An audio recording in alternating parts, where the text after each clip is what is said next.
Tonight, you'll wander into the smoky kitchens and bustling markets of the Middle Ages, where dinner is less a feast and more a mysterious gamble between flavor, survival, and whatever didn't spoil yet. The candlelight flickers softly across a rough wooden table, its surface scarred by years of chopping, kneading, and the occasional impatient knife scratch when the bread took too long to rise. Outside, a cold wind sighs through the narrow alleyways, carrying with it the scent of damp stone and, unfortunately, the faint aroma of the tanner's vats 2 streets over. You sit here, wrapped in a scratchy wool cloak, listening to the gentle crackle of a hearth fire that seems far too small to warm the entire room. This is the Middle Ages, and you are about to have dinner. You probably won't make it through this day without wondering if dinner itself might kill you. Before we begin, take a deep breath, lean back, and let your mind wander to a world where salt is worth more than gold. Fresh vegetables are a rare luxury, and meat is more a rumor than a reality. And while you're here, truly here, remember to like this little journey if it makes you smile, and leave a comment with where in the world you're listening from, and the exact time of day. Somewhere out there, someone else might be listening at this same moment, in their own warm corner of the world. Now, let's ease into tonight's journey. You hear the low rumble of voices outside, the slow creak of a cart while rolling over uneven cobblestones. The market is closing. Vendors are packing up their stalls, shooing away stray dogs that linger, hopeful for scraps. The air smells of wood smoke and boiled cabbage, though the latter might actually be from the pot simmering in the corner of this very room. In front of you sits a small wooden bowl. Inside, a thick, brownish liquid. It's officially called pottage, though culinary mystery stew would be just as accurate. Everyone eats it. Peasants, townsfolk, even the occasional noble on a bad day. The ingredients, whatever's available. Today it's barley, a few shriveled carrots, some onion, and a handful of herbs that were dried last summer. Somewhere in the depths of the bowl floats a scrap of pork fat, prized not for its taste, but for the way it leaves a sheen of oil on the surface. That sheen is the closest thing you'll get to luxury. People in the Middle Ages eat to survive, not for pleasure. Meals are built for fuel, not for delight. Historians still debate whether medieval cooks truly believed certain spices masked the flavor of spoiled meat, or if that's just a tasty myth that survived longer than the actual recipes. Either way, you're glad your pottage today smells vaguely edible. You take a sip, hot, earthy, slightly bitter. Not bad if you squint your taste buds a little. And here's the thing. This stew has been simmering for days. It's never thrown away, just topped up with new ingredients as the week goes on. If you come back tomorrow, it'll be the same stew. And the day after that. This method keeps food from spoiling too quickly, though it also means your dinner has something of a layered history. Your neighbor at the table, an elderly woman with more laugh lines than teeth, breaks off a hunk of coarse rye bread and dips it into the stew. She doesn't speak, but her nod is approving. Bread like this is heavy, dense with whole grains and just a whisper of yeast. In some towns, it might be made with pea flour or beans to stretch it further. And in desperate years, the flour is mixed with things best not mentioned, like ground-up tree bark or sawdust. You hope this loaf is one of the better ones. The fire pops, Shadows dance on the soot-blackened walls. Outside, a church bell tolls the hour, and you wonder what the richer households are eating right now. Roast venison? Fresh fruit shipped from warmer lands? Probably not. It's winter, and even kings have to contend with the season's limits. Still, they're certainly not sipping day 5 barley stew with a side of bark bread. There's a knock at the door, 3 short raps. The innkeeper shuffles over and cracks it open. A blast of cold air rushes in, along with a tall man in a fur-lined hood. His boots are muddy, his nose red from the wind. He sits down heavily at the next table and orders something that sounds suspiciously like, "Whatever's hot." The same stew is ladled into his bowl. You catch his eye and he shrugs. In this town, there's no menu. Remember the market you passed earlier? Some stalls sold dried fish, its skin curling like parchment. Others had piles of root vegetables covered in clods of soil, because washing them would only make them spoil faster. Here and there you saw small cloth bags of pepper or cinnamon, precious imports guarded closely and sold by the pinch. The spice merchant sat proudly behind his stall, wearing the kind of smug smile only possible when your wares cost more per ounce than silver. Back in the inn, the talk has shifted to rumors.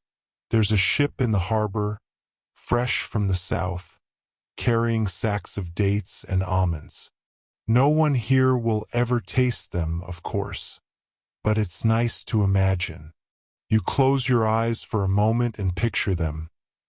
Golden brown almonds, chewy sweet dates, and maybe, just maybe, a feast where the only gamble is whether you get the biggest slice. The old woman at your table nudges you. "Eat up," she says. "Tomorrow's stew might not be this good." And with that comforting, mildly alarming thought, you take another bite. The spoon feels warm in your hand, the bread rough against your teeth. Outside, the night deepens, and the market is silent. The Middle Ages might not be famous for their food, but in this moment, with the fire's glow on your face and the slow comfort of hot stew in your belly, you almost forget how bad it is. Almost. Morning arrives with the kind of reluctant light that seems to apologize for waking you. The air in the inn is cold enough that you can see your breath, and the fire in the hearth has collapsed into a faint bed of glowing embers. Somewhere outside, a rooster begins his daily career of waking people who didn't want to be woken. You pull your cloak tighter and listen to the muted clatter of someone in the kitchen. Breakfast in the Middle Ages is a flexible concept. Some people skip it entirely, others make do with a hunk of bread and a mug of ale. Yes, ale, because the water isn't always safe to drink, and starting your day slightly tipsy is, apparently, an acceptable public health policy. You're served a thick slice of yesterday's bread, still faintly warm from being held too close to the hearth, along with a small cup of weak ale that tastes faintly of apples. It's not exactly the towering stack of pancakes you might dream about, but it's enough to get you started. You chew slowly, listening to the conversation drifting from another table. 2 men are debating the price of grain. Apparently the harvest was poor this year, and everyone's worried about shortages. There's talk of millers adding chalk to flour to stretch their supplies, a practice that might explain why bread sometimes crunches in a way no bread should. Historians still debate whether chalk bread was common enough to be a real health hazard, or just one of those complaints that generations pass down for dramatic effect. Either way, you decide not to ask what went into this particular loaf. After breakfast, you step outside. The morning air is sharp, filled with the smell of chimney smoke and the faint, briny tang from the harbor. Remember the market street from last night? You walk there again, but now it's alive with movement. Vendors calling out their goods, carts trundling past, children darting between stalls with the confidence of creatures immune to adult interference. You pass a baker's shop, its doorway spilling warm, yeasty air into the street.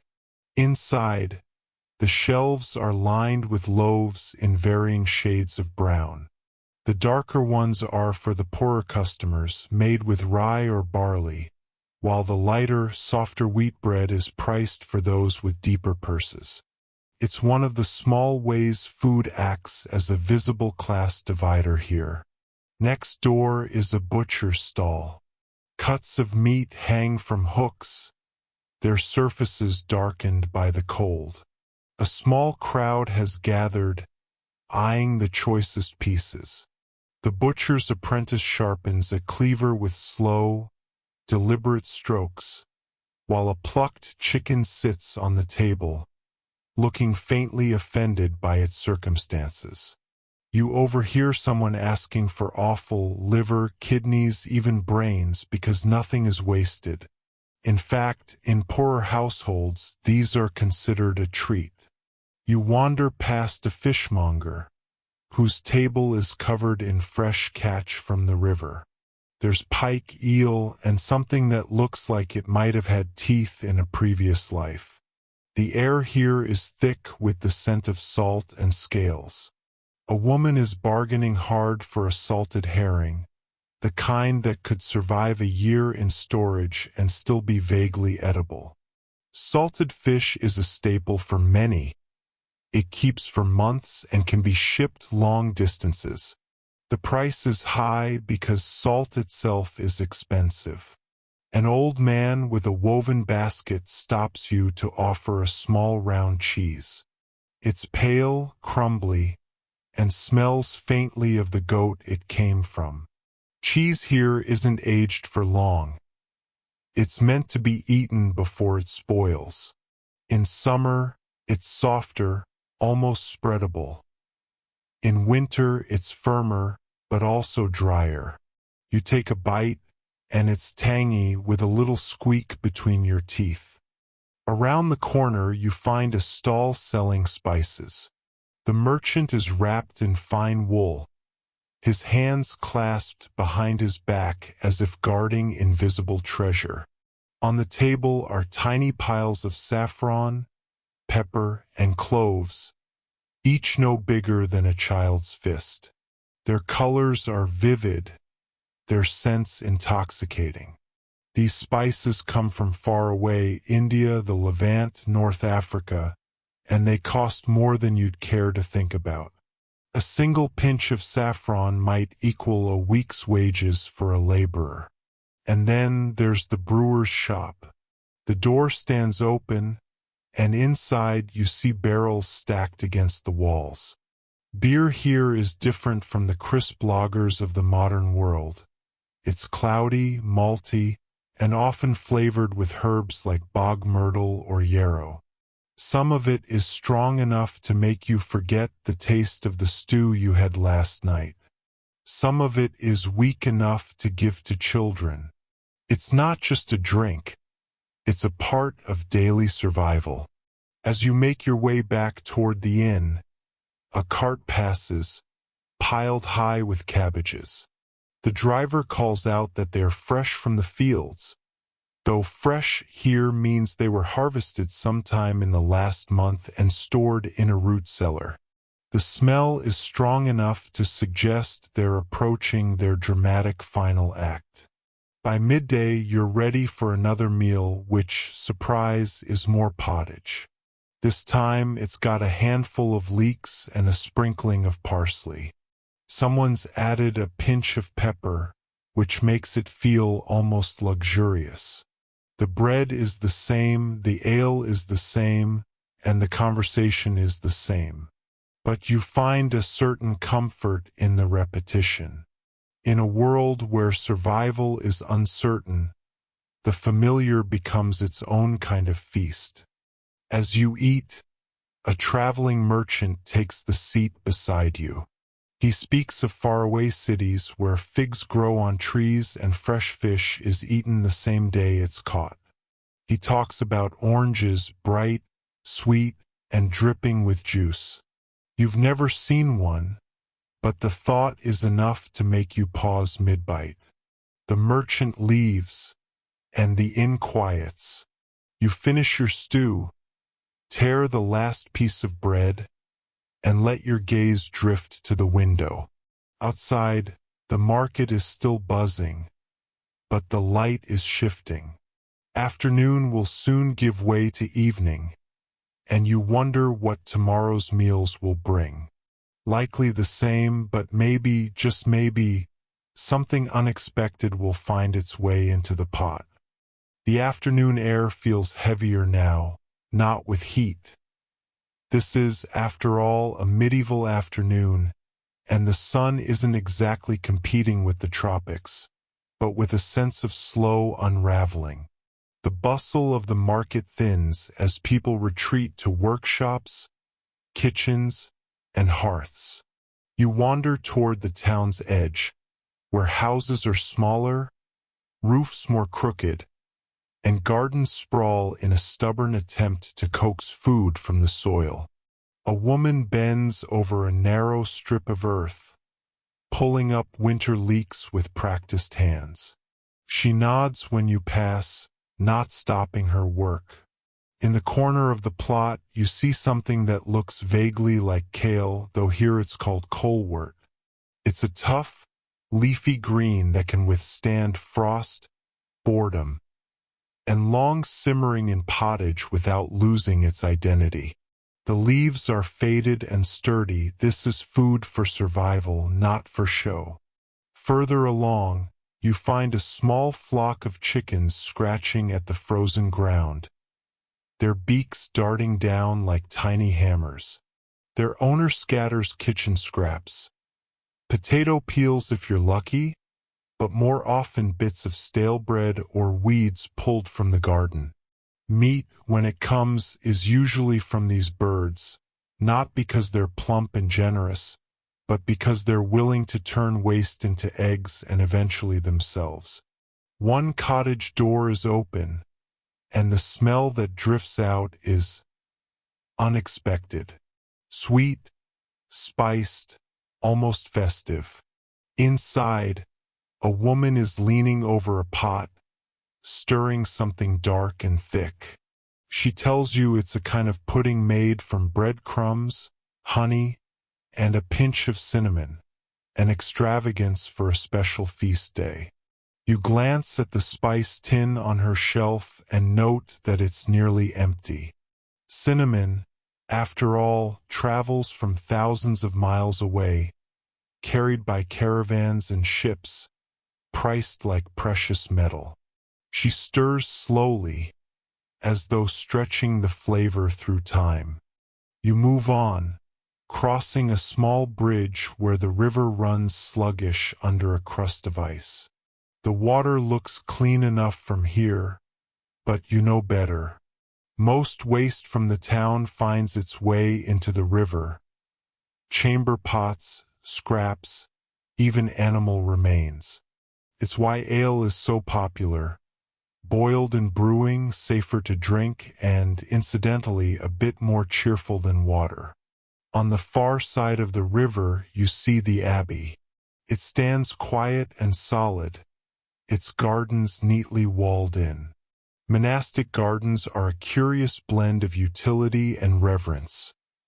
Rows of onions and garlic for the kitchen, beds of sage and rosemary for medicine, and a few corners devoted to flowers for beauty's sake. The monks grow legumes, peas, beans, lentils, because they store well and provide steady protein, especially during fasting periods when meat is forbidden. You remember hearing that in Lent, the rules are even stricter. No meat, dairy, or eggs. The monks turned to almond milk, made by soaking and grinding imported almonds, which sounds lavish but is, in practice, thin and pale. It's poured into stews, baked into pies, even mixed into pottage.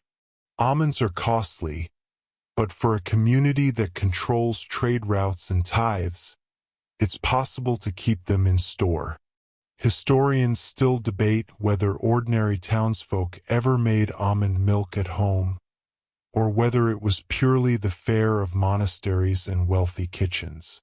One of the monks offers you a small round loaf, warm from their bakehouse. It's sweeter than the bread at the inn, made with a little honey and fine ground wheat. You thank him, breaking it open and letting the steam curl into the cold air. Evening begins to gather. Smoke rises from chimneys, curling against the pale sky. You follow the smell of roasting meat, not a smell you've encountered often here. It leads you to a larger house near the market square, where a feast is being prepared. Peering in through the open shutters, you see a long table set with trenchers of bread, platters of cold pies, and a central spit turning slowly over a fire. A goose, plump and golden, drips fat into a shallow pan. Beside it, apples roast in their skins until they split. The guests arrive, laughing, cloaked in fur. Servants carry in jugs of wine, pitchers of ale, and bowls of something called frumenty, a thick porridge of boiled wheat, milk, and spices. In this town, such abundance is rare. Feasts are for holy days, weddings, or the visits of important guests. And you, drifting past, are simply another shadow at the edge of the firelight. By the time you make it back to the inn, the stars are out. The night smells of frost and wood smoke, and somewhere in the dark, a dog barks once, twice, then falls silent. Inside, the common room is warm and dim, the fire throwing lazy light across the floor. Supper tonight is much like last night. Pottage, bread, ale. You settle into the rhythm of it, spoon by spoon, letting the day slide quietly toward its end. You wake the next morning to a steady drumming on the roof. Rain. The kind that doesn't fall in a rush but seeps into everything. Your clothes, your shoes, your bones. The streets are slick, and the sky is a washed-out gray. The innkeeper serves you a thin barley porridge for breakfast, sweetened with a spoonful of honey if you pay extra. The honey is gritty, full of stray pollen and tiny wax flakes, which you're told means it's real. Outside, the market looks smaller today, some stalls shuttered against the weather. The ones still open sell goods that can survive a little damp, root vegetables, salted meat, barrels of pickled cabbage. You pass a man selling onions strung together in long braids, their papery skins shining in the rain. He tells you they'll keep through the winter if hung in a dry place, and they'll flavor every meal from now until spring. Farther down, a woman is ladling something steaming from a cauldron into wooden cups. This hot ale, mulled with spices, cinnamon, cloves, a hint of ginger. You take one, the heat seeping into your fingers through the wood. It's sweet and sharp, a welcome change from the usual plain brew. She says it's a treat for cold days, though the spices make it costly. You can imagine the quiet thrill of serving it at a feast, letting guests taste warmth from lands they've never seen. On the far side of the square, you find the bread stall again. The baker's wife is pulling fresh loaves from a portable oven, their crusts dusted with flour. Some are plain, but a few are studded with raisins, imported and expensive, likely meant for someone with a purse heavier than yours. She says they're for a merchant's table tonight, but she slips you a heel of one, still warm, as payment for carrying a sack of flour from the cart to her stall. The sweetness bursts in your mouth like a memory of summer. You wander toward the docks. The rain here smells different, saltier, sharper. Boats rock in the gray water, their decks slick. Fishermen unload barrels of pickled herring, salted so heavily the fish seem preserved against time itself. The cooper mends the barrels, the iron hoops ringing under his hammer. A small boy runs past carrying a basket of eels, their bodies coiling even in death. In a corner of the dockside warehouse, a merchant is selling dried figs, dates, and almonds. He explains they come from far to the south, carried by caravan, then ship, then cart. You try a fig, chewy, sweet, with tiny seeds that crunch between your teeth. It's almost too rich, as though you should be sitting in silk to eat it. By midday you're soaked through. You find shelter under the eaves of a blacksmith's shop, where the heat from the forge is enough to steam your cloak. The blacksmith offers you a small cup of posset, hot milk curdled with ale and flavored with nutmeg. The curdled part is less alarming than it sounds. It's thick, warm, and filling. He says it's good for colds, though you suspect it's more about comfort than medicine. The rain eases by late afternoon. The streets gleam under the fading light. You make your way back toward the inn, stopping briefly at a stall where a boy sells hand pies filled with chopped pork and onions.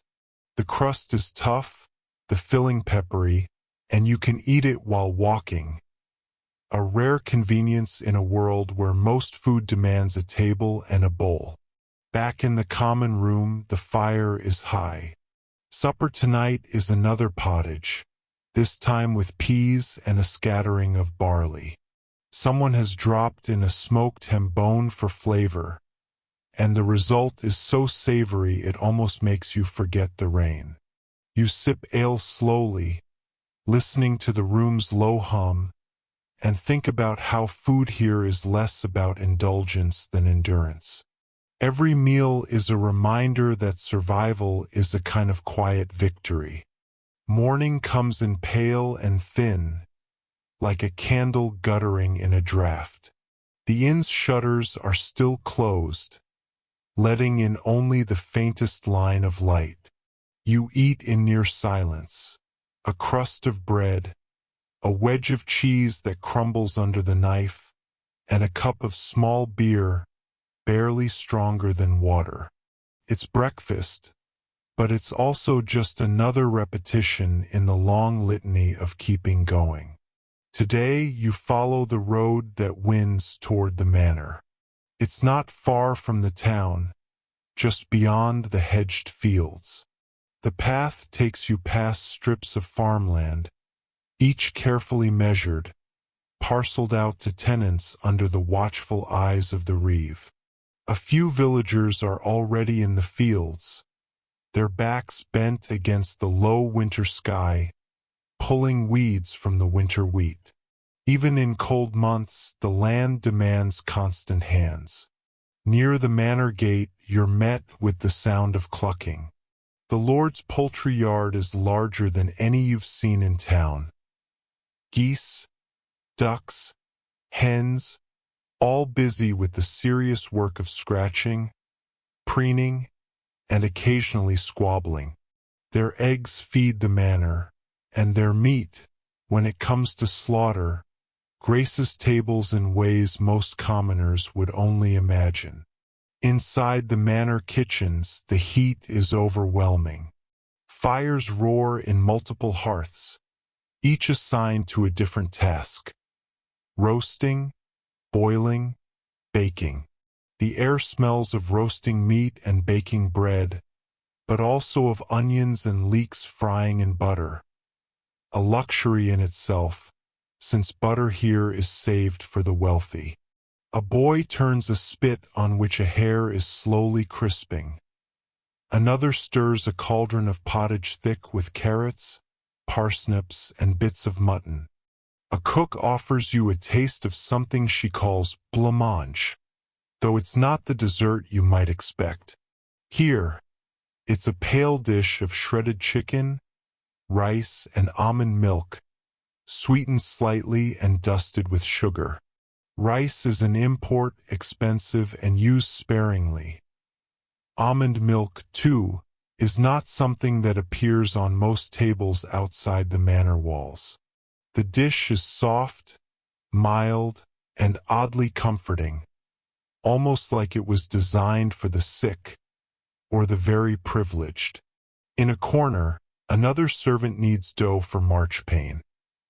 Almond paste mixed with sugar, shaped into little castles or animals, and painted with bright colors. This is food as display, not sustenance. It will be served not to fill stomachs, but to impress eyes. In this world, sugar is a jewel. To use it in such abundance is to make a statement that your household commands wealth and connections. The manor hall itself is set for a midday meal. Platters of roasted fowl, trenchers piled high with bread, bowls of stewed apples with cinnamon, and jugs of red wine line the long tables. Guests talk and laugh, the noise rolling under the high rafters. At the high table, the lord and his family are served first, with dishes more elaborate than anything placed before the other guests. Venison pies, gilded with pastry leaves, and a fish baked whole, stuffed with herbs. When the meal ends, the scraps are gathered. Some will feed the household dogs or pigs. Others will be given as alms to the poor at the gate. It is charity, yes, but also a performance of generosity, for everyone is meant to see the Lord's open hand, whether or not it ever reaches far enough to keep a family from hunger through the winter. As you leave, the air outside feels colder. The contrast between the manor's warmth and the damp wind of the fields is sharp enough to catch in your chest. The road back to town feels longer than before. Somewhere behind you, the fires of the kitchen keep burning. The tables keep filling. The hands keep turning spits and stirring pots. For those inside, the feast is the normal. For everyone else, it's a glimpse of a different world. By the next day, your steps take you to the outskirts of town, where the fields give way to woodland. The trees are bare, their branches black against a pale sky. A man with a woven basket is gathering something from the ground, mushrooms, though not the kind you'd find in a modern grocery. These are small, earthy, and destined for the pot, likely to be stewed with onions or dried for storage. He warns you about the poisonous kinds. Knowledge here is survival. Following a narrow track, you find a charcoal burner's camp. The smell is sharp, almost metallic, as mounds of earth covered would smolder slowly. The burner offers you a cup of broth from his pot, a thin, dark liquid flavored with wild garlic and a few scraps of bacon. It's not much, but it's warm, and that matters more than richness on a cold morning. Closer to the riverbank, you see women washing clothes in the shallows, beating them against stones. One of them has brought a small pot of pottage for her midday meal, set near the fire to stay warm. You recognize barley, bits of cabbage, and something that might be salted pork, though the flavor will mostly come from the herbs she's tossed in: parsley, thyme, maybe a sprig of marjoram from her garden. The river, for all its filth near the town center, still feeds the people. Fishermen haul in small catches: perch, pike, and eels. The eels are particularly prized, not only for their rich taste, but because they're allowed even on fasting days when other meats are forbidden. Eel pies, eel stews, even roasted eel on feast days. They're a reminder that medieval diets were often more inventive than we give them credit for. On your way back toward the market, you pass the town mill. It will turn steadily, water churning beneath. Inside, the air is thick with flour dust. The miller is busy grinding wheat for the wealthier customers, rye and barley for the rest. He explains that grain is life here. More than meat, more than milk, more than anything else. Bread and pottage keep people alive, day after day, season after season. Without the mill, the town would starve. Evening finds you at the alehouse instead of the inn. It's smaller, darker, noisier, with benches worn smooth by years of elbows and tankards. The ale here is rougher, cloudier, and the bread comes with a smear of dripping instead of butter. You sit by the fire, watching the interplay of shadows on the low ceiling, and realize how quickly the days here settle into patterns. Meals dictated by season, by weather, by rank. In this place, food isn't just about eating. It's about survival, identity, and the invisible lines between one life and another. You carry these thoughts back into the night, your cloak smelling faintly of smoke and barley. Spring doesn't arrive all at once. It seeps in slowly, like warm water through cold cloth. The frost still lingers in the shadows, but the air carries a damp sweetness now, and the ground softens underfoot. You notice it first in the market. Not in great abundance, but in the sudden shock of green. A woman sells bunches of young leeks and scallions, their white bulbs still clinging to dark soil. Another has nettles in a basket, stings still in their leaves, but ready to be boiled into soup that tastes fresh after months of salted meat and dried peas. The herbs are waking up too. Chives, parsley, sorrel. Tiny splashes of flavor to remind you that the world will not always be brown and gray. Down by the river, the fishermen's baskets are heavier now. The thaw has stirred the water, and trout flash in the shallows. A boy grins as he hauls in a net heavy with silver flickers, his bare feet muddy and cold. These fish will be sold quickly, some grilled or poached for wealthier tables, others salted for the leaner households that still can't risk relying on fresh catch. You find yourself at the abbey gate, drawn by the sound of chanting and the smell of baking bread. The monastery runs its own bakery, and while much of the bread is destined for the monks and their guests, a portion is given to the poor. It's coarse bread, baked from a mix of rye, barley, and wheat, dark and dense. Still, when it's warm from the oven, it's the kind of bread you eat with both hands, leaning forward so the crumbs don't spill. One of the brothers offers you a small bowl of herb pottage, thickened with oats and flecked with green from the new growth in their gardens.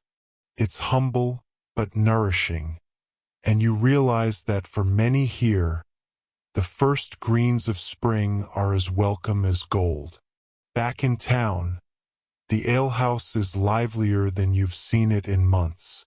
The air smells faintly of fresh yeast, a brewer experimenting with the first batch of ale made from last year's grain.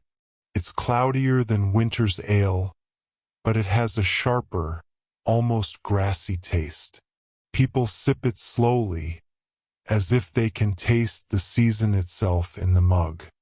By late spring, the markets spill over with color. The stalls no longer look half empty. Instead, they're crowded with baskets of lettuce, radishes, and peas so green they seem lit from within.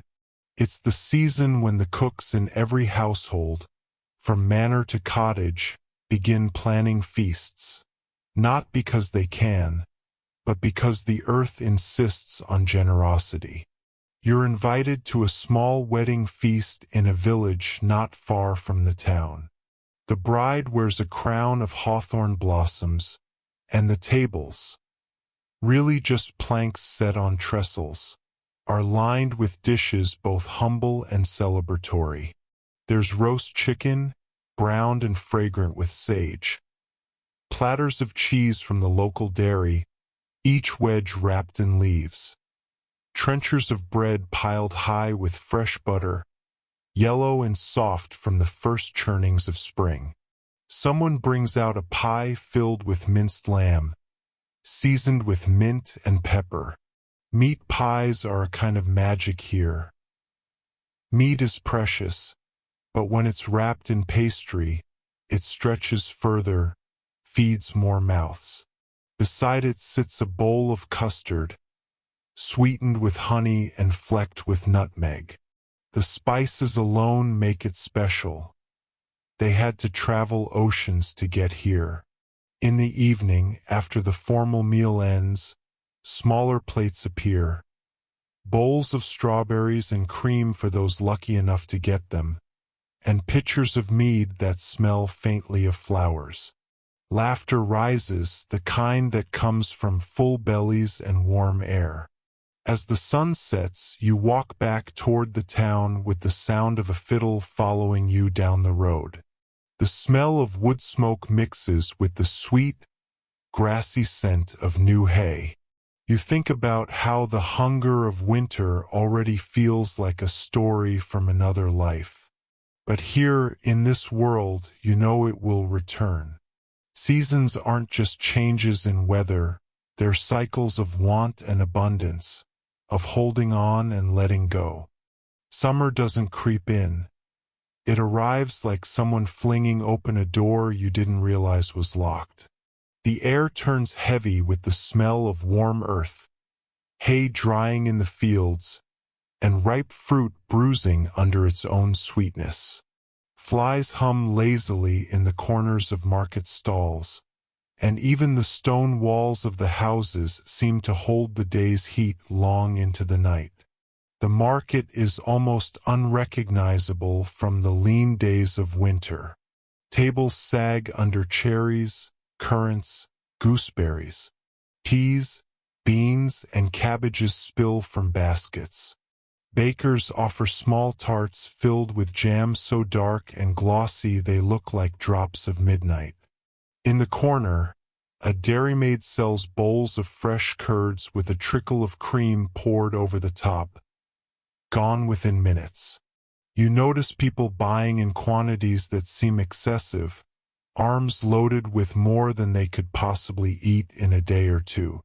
And then you remember, summer isn't for eating, not entirely. It's for storing. Everything that can be salted, dried, smoked, or pickled will be. In the alleys behind the market, you can hear the thok of cleavers splitting meat for salting, the hiss of kettles boiling brine. At one stall, a woman sells vinegar-soaked cabbage, the brine sharp enough to make your eyes water. Another offers bundles of herbs hung upside down, their scent filling the air, thyme, rosemary, marjoram, ready to be tied into stews months from now. The fishmonger lays out split herring, glistening with salt, which will last the winter if kept dry and sealed. But summer isn't just about necessity. It's also a rare time when the poor can eat almost like the rich, fresh bread topped with soft cheese, bowls of berries so ripe they collapse under a wooden spoon, thin slices of cured ham served with a smear of mustard. There's a lightness in the meals now, as if everyone knows they're living on borrowed luxury. In the evenings, the alehouses spill out into the street, and jugs of fresh ale are passed around with laughter that feels slower, more content. Even the cats seem fatter, lazier, sunning themselves on barrels and ignoring the mice for a change. By midsummer, the heat is relentless. Water barrels need refilling daily, and bread goes stale before noon. The streets are quieter in the afternoons, everyone retreating indoors to escape the sun. But in the kitchens, especially the big ones in manors and abbeys, the work never stops. Here, preservation becomes an art. You step into a manor kitchen and find every surface covered. Apples sliced and laid out to dry on racks, beans blanched and hanging in bunches, fish smoking over a slow, steady fire. A boy turns a spit where strips of venison dry in the warm air. Large earthen jars stand in a row, each one holding pickled vegetables submerged in brine or vinegar, sealed with a cloth and tied with twine. One cook is making verjuice, the sour juice of unripe grapes or crab apples, used to add tartness to sauces. The smell is sharp, almost lemon-like, and it cuts through the heavy scent of roasting meat. Another kitchen servant pours boiling syrup over halved plums, sealing them in jars for winter desserts. You realize that for all the beauty of summer's food, the goal here isn't indulgence. It's survival through the months when gardens and orchards will be bare. Out in the countryside, haymaking is in full swing. Men and women work from dawn until the light fades, cutting grass, turning it to dry, stacking it into neat ricks. The hay feeds the animals, and the animals feed the people. It's all part of a chain, and if one link fails, everyone feels it. At the end of the day, the workers are fed bread and cheese, bowls of cool buttermilk, and sometimes a rare treat, a thick slice of pie filled with whatever fruit is overripe. It's not fancy, but the sweetness clings in your mouth as the evening breeze finally cools the sweat on your skin. The cycle is clear now. Eat while you can, store what you can, and never, ever assume the bounty will last. Late summer slips in almost without notice, but you can feel it in the air. The light is different, warmer, heavier, like honey poured from a slow spoon. The shadows stretch longer in the evenings, and the heat has softened into something gentler. The fields are gold now, not green. You can smell ripe grain before you even see it. A warm, dusty scent that clings to your clothes and hair. This is harvest time, the busiest season of all.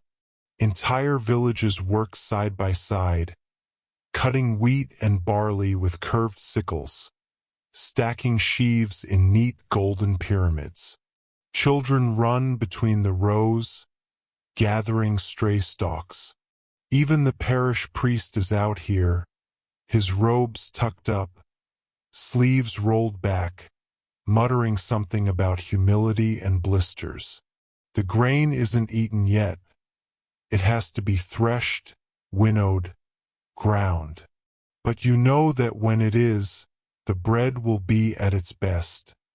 Soft, rich, almost sweet from the new crop. For now, though, the fields themselves are the reward. Alive with movement, laughter, and the satisfying swish of blades through stalks. In kitchens, the shift is subtle but telling. You see more roasts on the spit now, more stews thick with beans and onions, more pies made with the tail end of summer fruit, plums, damsons, blackberries. The bakers are busy too, turning out loaves for feasts that mark the end of the harvest. Even the poorest families try to celebrate, setting aside a little flour for a special loaf, perhaps with a scattering of poppy seeds or a brush of egg yolk for shine. There's a sense of relief in the air. The year's work is almost done. The stores will be full again. But there's also an unspoken truth. You never know how long the stores will last, or whether there'll be enough if winter is hard. Which is why, at the harvest feast, people eat like the year ahead will be nothing but comfort. The ale flows freely. A roast goose is carved with ceremonial care. Someone passes around a bowl of pottage thickened with barley, so rich it almost stands up on its own. A fiddler plays in the corner, and old men tell stories from when they were young, adding more flourishes with each telling. Somewhere, a scholar in a faraway city will later write about the agricultural yield this year, noting whether it was fair or meager. But here, tonight, the only record is the clink of wooden cups and the crumbs left on the table. By early autumn, the air is cooler and the mornings misty.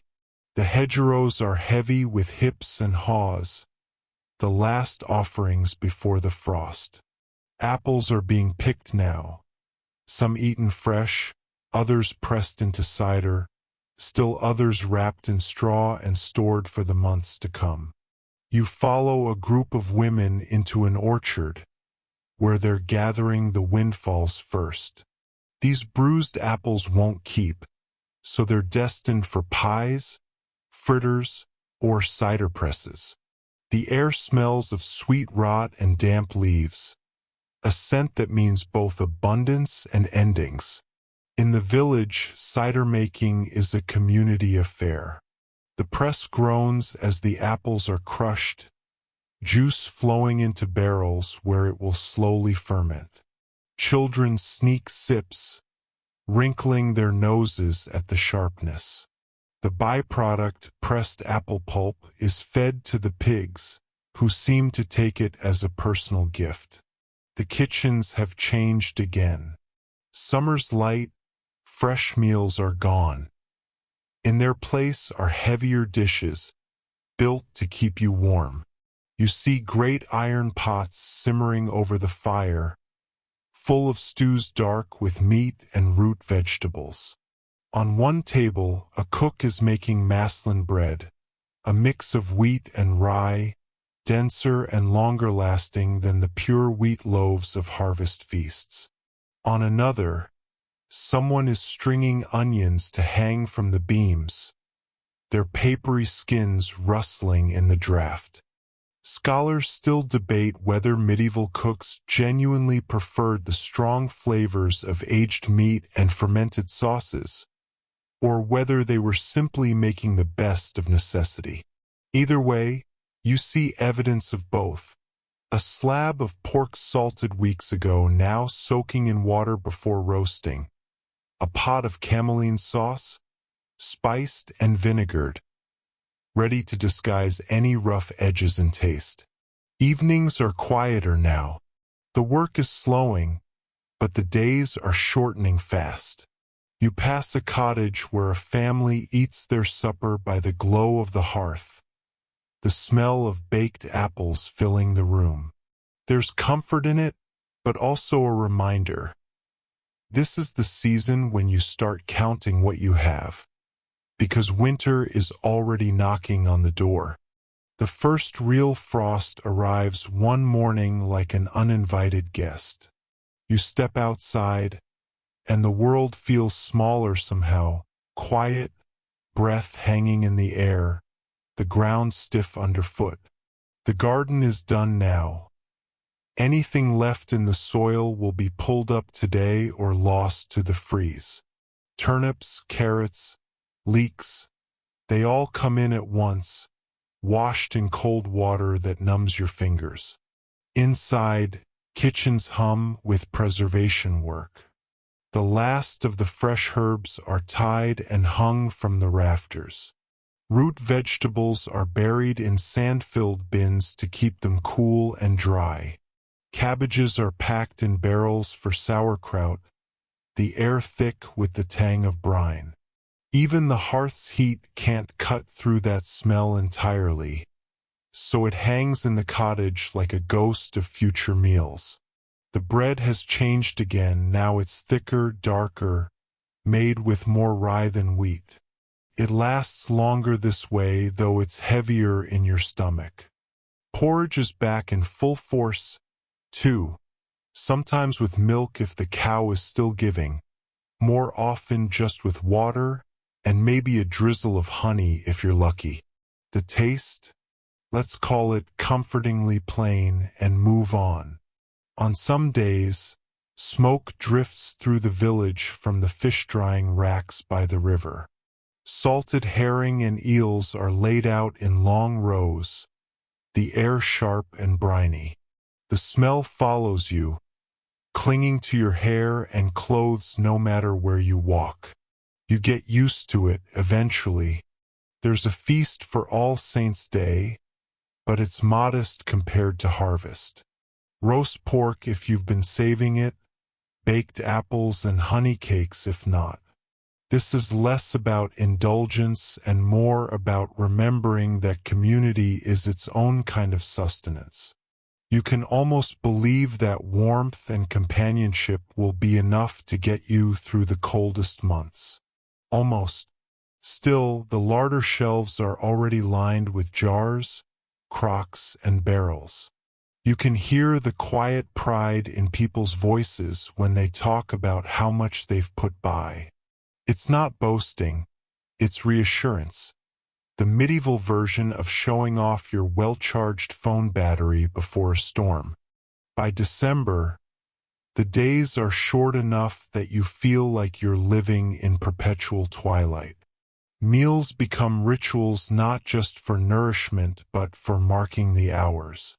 Without clocks in most homes, you know it's evening because the pot of stew has been ladled into bowls, not because you've seen a sunset. Winter food is repetitive. Salt pork, salt fish, bread that's a little too chewy at the edges, porridge in various guises, the occasional turnip or onion stirred in to remind you that vegetables still exist. This is the time when preserved flavors, sharp, salty, sour, dominate everything. Freshness is a memory, like the scent of cut grass or the sound of bees. And yet, December holds a break in the monotony. Christmas. In a village like this, the holiday is as much about food as faith. People save the best for it. A goose fattened since summer, a pie packed with dried fruit and spiced wine, a loaf baked from the last of the pure wheat flour. Even the poorest families try to stretch for something special, whether it's a dollop of butter in the porridge or a bit of sugar saved for the children. One odd custom you see. In some households, the first slice of the Christmas loaf is given to the animals, so they'll bless you in return. Whether the animals ever hold up their end of the bargain, historians still debate. The warmth of the feast lingers for days afterward, but eventually, the sameness returns. January is the hardest stretch. The stores are still full enough, but the novelty has worn off.